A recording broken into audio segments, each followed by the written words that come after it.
Hello students, welcome you all to my channel study with Rachna Verma. और आज आपकी जो वर्कशीट है दैट इज़ 53 और ये 9वीं क्लास की वर्कशीट है और जो विषय है वो गणित है यानी मैथ्स है और जो डेट है वो 9 नवंबर 2020 है और जो आज का विषय है वो है आपका चतुर्भुज। तो आज हम जो है चतुर्भुज के बारे में अच्छे से समझेंगे। आपको जो है चतुर्भुज समझने के लिए आपको पहले चतुर्भुज की समझ होनी चाहिए। यहाँ पे देखिए एक आपके सामने डायग्राम बना हुआ है।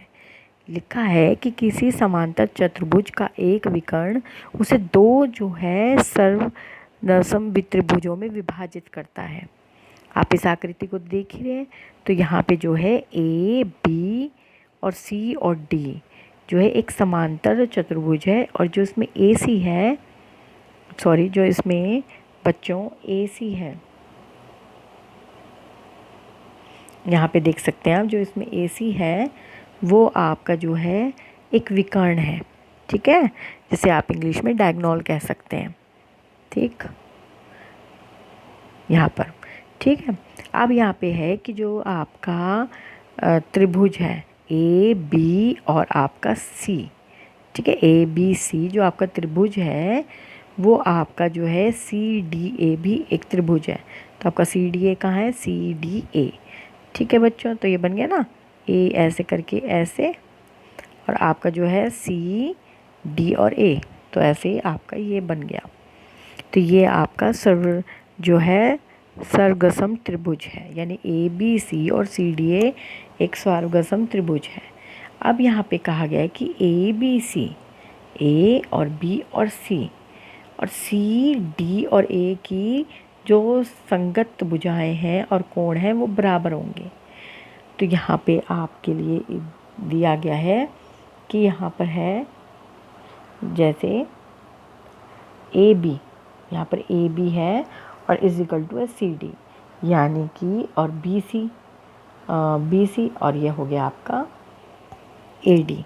तो यहाँ इसलिए कहा गया है कि जो एक समांतर चतुर्भुज में सम्मुख जो है भुजाएं बराबर होती हैं। अब आगे देखते हैं बी सी और ए और डी ए सी, तो डी ए और सी ये आपकी हैं, ये समान ही हैं। और यहाँ पे देखिए इनके जो है एंगल दिए हुए हैं। फिर आपका है कि सी ए बी, सी ए और आपका बी,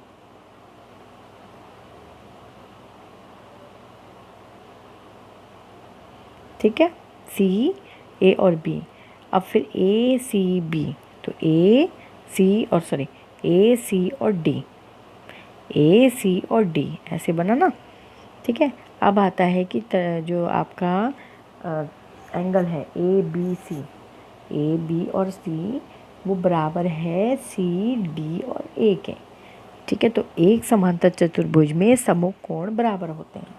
अब आपका जो महत्वपूर्ण बिंदु है वो यह है कि अगर किसी चतुर्भुज की सम्मुख भुजाएं बराबर होती हैं, इनकी जो भुजाएं बराबर होती हैं तो वह अवश्य ही समांतर चतुर्भुज होता है।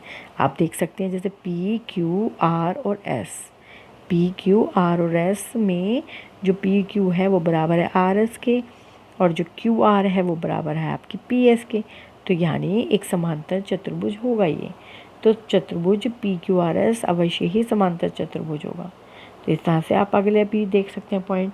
अब इससे रिलेटेड आपकी वर्कशीट है जिसमें आपने ब्लैंक्स को भरना है। यहाँ पे डायग्राम दिया हुआ है, मैंने आपके लिए सॉल्व किया हुआ है, तो आप जो है इसको आराम से देख सकते हैं। देखिए आपके सामने है ये पूरा डायग्राम बना हुआ, ठीक है। यहाँ पे है कि कोण जो है ई एफ एच, यहाँ पे आपके सामने लिखा हुआ है ना ई एफ, और आपके सामने यहाँ पे पहले देख लीजिए ई है, एफ है, जी है और एच है। तो यहाँ पे लिखा हुआ है कि जो आपका त्रिभुज है ई एफ एच, तो ई एफ और एच, ठीक है ना, ई एफ और एच, तो वो बराबर है, मतलब क्या है वो, तो वो आपका है जी एफ एच, ठीक है, जी एफ और एच। तो यहाँ पे आप लिखेंगे जी एफ और एच। अब आपका जो है ई एफ किसके बराबर है, तो आपका ई एफ है जी एच के बराबर, और आपका जो है एफ जी किसके बराबर है, तो आपके एफ जी है एच ई के बराबर। अब आपका जो एंगल है एच ई एफ वो किसके बराबर है, वो है एफ जी एच के। और ई एच जी किसके बराबर है, तो वो हो गया आपका जी एच एफ के बराबर। फिर है कि angle E H F, E H और एफ वो किसके बराबर है, तो यहाँ आ जाएगा जी एच एफ के। ठीक है, देखो जी एफ एच। ठीक है, तो ये रहा आपका जी एफ और एच। फिर है आपका एंगल जी एच एफ, तो जी एच और आपका एफ किसके बराबर है, तो आप बताएंगे ई एच एफ के। तो ये रहा आपका ई एच और एफ के। ठीक है, तो इस तरह से आपकी वर्कशीट कंप्लीट होती है और आपको इसको प्रैक्टिस करनी है, क्योंकि ये आप प्रैक्टिस करेंगे, जितनी आप प्रैक्टिस करेंगे उतना ही अपने जो है सॉल्व कर पाएंगे किसी भी क्वेश्चंस को। क्योंकि वर्कशीट आपने ऐसे ही पढ़ के आंसर लिखकर नहीं रखनी है, इनकी प्रैक्टिस करनी है, क्योंकि ये चैप्टर्स को कंप्लीट करनी है।